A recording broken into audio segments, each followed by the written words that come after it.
pozdrav svima, dobrodošli u 7. epizodu o biografiji Dota 2 heroja.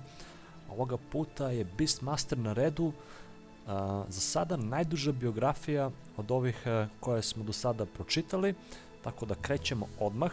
Prvo možemo da vidimo da se Beastmaster u stvari zove Karok ili Karoč, tako da krećemo. Kaže, Karoč je rođen kao dete stočara.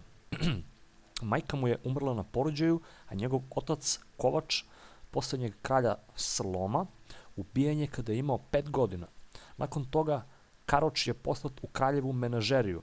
Inače, to je deo gde se čuvaju životinje, zverinjak, i tu je odrastao među raznim zverima, lavovima, majmunima, jelenima i nekim manje poznatim stvarima u koje se jedva verovalo da postoje. Kada je napunio 7 godina, jedan istraživač je doveo zver kakvu pre niko nikada nije video. Dovukli su je pred kralja u lancima i ona je onda progovorila, iako se njena usta nisu mrdala.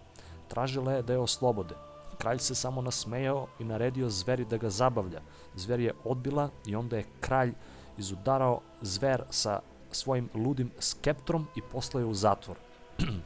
U toku nekoliko narednih meseci Karoč je hranio i lečio ranjenu zver, ali je to bilo uzalud.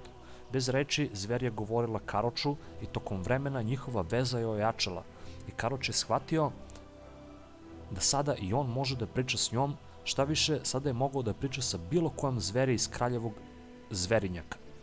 Na noć kada je zver uginula, on je pobesneo. Naredio je svim životinjama da napadnu kralja i otvorio njihove kaveze. Kralj je bio rastrgnut u pokolju koji je usledio.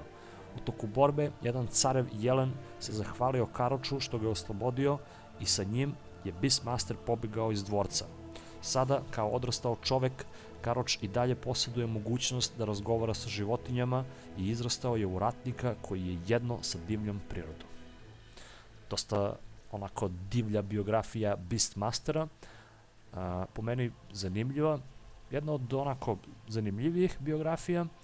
Mogu i da zamislim kako sve to izgledalo i to je to za sada. Uskoro stiže novi klip, drugari.